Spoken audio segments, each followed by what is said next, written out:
Hey everyone, I wanted to make a quick update video, kind of an update of my last video talking about Halo Wars and its confusion by 343 of whether the game is going to be sunsetted or not at the end of 2021. And I'm speaking in regards to Halo Wars on Xbox 360, the OG title that came out in 2009.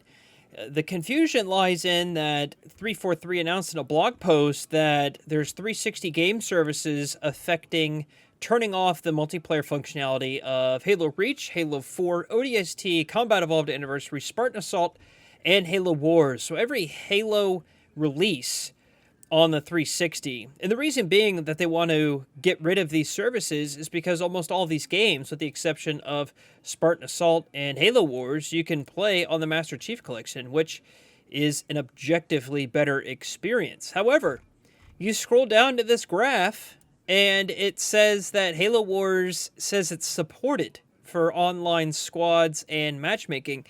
I don't really know what that means. So why do they say that they're turning off the services, but it's still supported? Well, Postums, the community extraordinaire over at 343, reached out to me, and he said he got word back on the 360 end-of-life stuff for Halo Wars on 360. They said that they did a maintenance while back to migrate things forward, so there should be no impact, and that they're going to update the blog post to reflect those changes. So the good news is, yes, my friends, Halo Wars on the 360 will continue after this sunsetting of 2021, so we should be able to still play Halo Wars on the 360 or the Xbox One or the Series X moving forward from here on out. And you may ask, well, why does this even matter? Why not play Halo Wars Definitive Edition? Well, let me start off by saying Halo Wars Definitive Edition is not impacted by these changes either. That's kind of a standalone re-release of Halo Wars. The problem is that the Definitive Edition of Halo Wars does not have online matchmaking, nor does it have crossplay. So it's kind of like custom games that you search for other people for, and in my opinion, it has really just annihilated the online community for Halo Wars 1. Hardly anyone plays Halo Wars 1 Definitive Edition.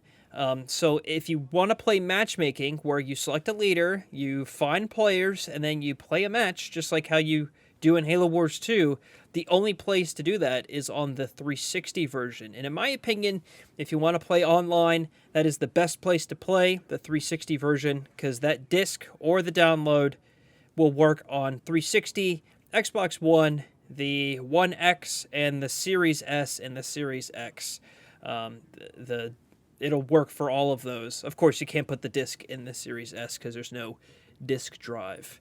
So that's good news. At the time of recording this, the blog post was not updated, so I'm sure that's coming shortly. I'll be sure to either put like a comment or update the description when they do. But yeah, long story short, Halo Wars will continue. That game is hanging on by a thread into after 2021. So maybe we can get some games going here pretty soon. I love Halo Wars 1 online. It's such a blast to play. If you haven't, I recommend that you try it out. You probably want to get a couple of friends to search with you, though. The population is pretty low from what I've heard. But nonetheless, it is alive. All right, that does it for me. Thank you so much for watching. If you want to learn more about our Team Respawn and Halo Wars community, you can join our Discord server. Link to that's down below. We have over 2,500 people in our server, so there's always someone to play Halo Wars with if you need some people to play with. We have a Looking for Group channel on our server. All right, that does it for me. Thank you so much for watching, and I'll see you, James.